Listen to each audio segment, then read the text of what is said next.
2025-এ এসে আধারই সব, এটা আপনিও জানেন আমিও জানি। লক আনলক, আধারের বায়োমেট্রিক লক আনলক আপনার সুরক্ষার জন্য করা হয়েছে, কিন্তু আপনার সুরক্ষার জন্য করা একটা ফিচার্স কিভাবে আপনাদের সমস্যায় ফেলছে আপনাদের কমেন্ট সেকশন থেকে আমরা বুঝতে পারি। আর আমাদের ভিডিও দেখে আপনি শেয়ার করলে যদি মনে হয় গুরুত্বপূর্ণ ভিডিও, তাহলে অন্য অনেকে জানতে পারবে, আর সেই সমস্যার সমাধান কী হবে আমরা সেটাও খানিকটা বলার চেষ্টা করব। ডিপার্টমেন্ট নিশ্চয়ই মিনিমাম অ্যাক্সেস আর ম্যাক্সিমাম অ্যাক্সেস কিছু ডিপার্টমেন্টকে দিয়ে থাকে। অ্যাজ এ সিটিজেন আপনার কাছে মিনিমাম অ্যাক্সেস দেওয়া থাকে, কিন্তু আপনাকে সার্ভিস প্রোভাইড করে এরকম কিছু কোম্পানি, সেটা মোবাইলের সিম কোম্পানি হোক বা আধার বায়োমেট্রিক আপডেট হোক, তাদের কাছে আরও কিছু অ্যাক্সেস নিশ্চয়ই দিয়ে রাখে। ভ্যালিডেট করার পরে ডিপার্টমেন্টগুলোর কাজ হবে সিটিজেন যেন অসুবিধায় না পড়ে, সমস্যার সম্মুখীন না হয় সেটা দেখা। সেটা কি আদৌ দেখা হচ্ছে? আপনার ভিডিওটি স্কিপ না করে দেখুন, টোটাল ডিটেলসে আলোচনা করব ডিপার্টমেন্টের বিরুদ্ধে, আপনার বিরুদ্ধেও। অবশ্যই ভিডিওটা স্কিপ না করে দেখুন। প্রথমে আপনার করা একটা কমেন্টস, স্যার আমিও আধার কার্ড, ইউআইডিআই এবং বায়োমেট্রিক লক করেছি, এখন কিছুতে ওটিপি আসছে না, নতুন করে ভিআইডি জেনারেট হচ্ছে না, পুরনো ভিআইডি যেটা আইভিআর করে আনছি ওটা এক্সপায়ার বলছে, আমি কিছুতেই আনলক করতে পারছি না। এই যে মোবাইল আপনার কাছে রয়েছে কিন্তু ওটিপি আসছে না, এই দোষটা কার? আধার সার্ভার নাকি মোবাইল সার্ভিস প্রোভাইডার কোম্পানির? রিচার্জ নিশ্চয়ই আপনার কাছে আছে এবং অন্যান্য ওটিপি আসছে। যদি এরকমটা হয়ে থাকে তাহলে আধার ডিপার্টমেন্টকে কমপ্লেন করার পরে তাদের সার্ভারের কোনো বাগস বা যদি কোনো ইস্যু থেকে থাকে সলিউশন করা উচিত। বাকি অন্যদেরও মেসেজ যাচ্ছে আর আপনার কাছে মেসেজ আসছে না, এটা বলে আধার ডিপার্টমেন্ট কিন্তু তাদের টেকনিক্যাল ফল্ট এড়াতে পারে না। একজনেরও যদি সমস্যা হয় সেটাও সমস্যা, সমাধান করার দায়িত্ব ডিপার্টমেন্টের। যেমনটা আমাদের পোর্টালে সবার রিচার্জ হচ্ছে, আপনার হচ্ছে না, তো সেটাও একটা সমস্যা। যদি না হয়ে থাকে, ফেচ হচ্ছে না, রিচার্জ হচ্ছে না, তাহলে সমাধান করার দায়িত্ব আমাদের। এখানে আধার ডিপার্টমেন্টকে এই দায়িত্ব নিতে হবে, আর আপনাকে এনশিওর করতে হবে যে আপনার মোবাইলে SMS আসার জন্য পর্যাপ্ত রিচার্জ আছে।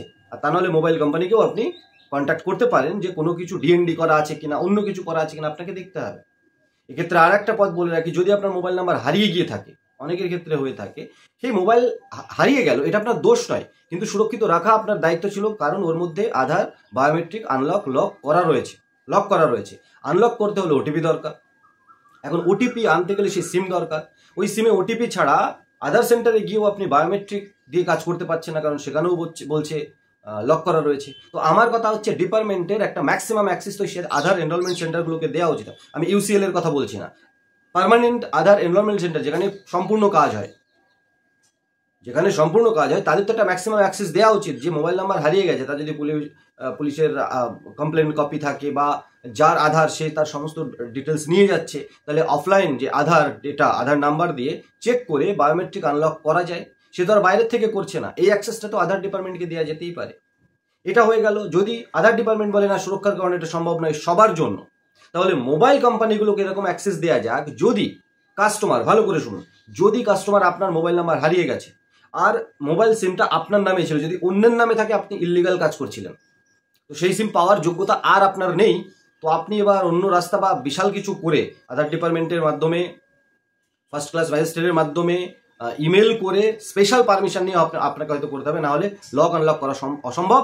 যদি কিনা আধারের এখন শুধু মোবাইল ওটিপির মাধ্যমে লক আনলক হয়, যদি ইন ফিউচারে ইমেলেও আসে, যদিও সুরক্ষার জন্য হয়তো এখনো আনা হয়নি, আমার মতে আনা উচিত, কারণ ইমেলও আপনার দায়িত্ব, আপনাকে সুরক্ষিত রাখতে হবে, তাহলে কিন্তু ইমেলে ওটিপি এনেও সেটা করা সম্ভব। আর যদি ইমেল আসার আগে মোবাইল কোম্পানির কাছে কি এই অ্যাক্সেসটা দেওয়া যেতে পারে না? কাস্টমার তার ডকুমেন্টস, সেলফ ডকুমেন্টস সমস্ত কিছু নিয়ে গিয়ে, পুলিশের এফআইআর কপি বা জিডি কপি নিয়ে গিয়ে দোকানদারকে বলে বা স্টোরে গিয়ে বলে, এয়ারটেল, ভোডাফোন, জিও, যে আমার ডিজিটাল কেওয়াইসি করে, ইলেকট্রনিক ইকেওয়াইসি না, বুঝতে পারছি বন্ধুরা, ইলেকট্রনিক ইকেওয়াইসি না, ডিজিটাল কেওয়াইসি করে ম্যানুয়াল প্রসেসে আমার ডকুমেন্টস ফর্মটা আপলোড করা হোক। আধার ডিপার্টমেন্ট বা ফোন কোম্পানি, মানে সিম কোম্পানি, এয়ারটেল, ভোডাফোন, জিও, এদের কাছে একটু অ্যাক্সেস আধার ডিপার্টমেন্ট দিতেই পারে, যে ওই আধার নাম্বার দিয়ে ওই মোবাইল কোম্পানির দেখার অধিকার দেয়া যে ওই মানুষটারই ওই আধার কিনা, ভেরিফিকেশন। তাহলে অফলাইন ভেরিফাই মোবাইল কোম্পানি করে 3-4 দিন লাগুক না, সিমটা চলে আসুক, আর সিমটা এলেই তাহলে আবার ওটিপি চলে আসবে। তাহলে আধার ডিপার্টমেন্টের অনেক সমস্যার সমাধান হয়ে গেল এই একটা অ্যাক্সেস দেওয়ার জন্য। সেটা কি ডিপার্টমেন্ট ভাবছে? যদি না ভেবে থাকে, ভাবার অনুরোধ রইল। আর এটা ভাববে যখনই আপনি ভিডিও দেখে ভিডিওটাকে শেয়ার করবেন, ডিপার্টমেন্ট পর্যন্ত পৌঁছাবেন, ট্যাগ করবেন, ট্যাগ করবেন আধার ডিপার্টমেন্টকে, মোবাইল কোম্পানিকে আমাদের এই ভিডিওগুলো, কোনো অসুবিধা নেই। আমার তো তখন খারাপ লাগে যখন আপনাদের জন্য ভিডিও বানাই অথচ টেলিগ্রাম চ্যানেলের সাবস্ক্রাইবার কমছে, ইউটিউব ভিডিওর সাবস্ক্রাইবার কমছে। তার মানে কি আপনারা কি চান? আপনাদের সচেতন না করি, আপনাদের জন্য ভিডিও না বানায়, আপনাদেরকে পেছন থেকে পুশ করার জন্য, শুধুমাত্র হাওয়া ভরার জন্য, এটা খেলুন ওটা খেলুন এইভাবে ইনকাম করুন, শুধু পেছন থেকে হাওয়া ভরে যায়। হয়তো ইন ফিউচারে বাধ্য হয়ে সেরকম ভিডিও বানাতে বাধ্য হব, যেখানে আপনাদেরকে সচেতন করার দরকার আছে বলে মনে করবো না, যদি এরকম ডিমোটিভেট আপনারা করতে থাকেন। আর যদি মোটিভেট করেন অবশ্যই আপনাদেরকে সচেতন করার রাখার চেষ্টা আমরা করব।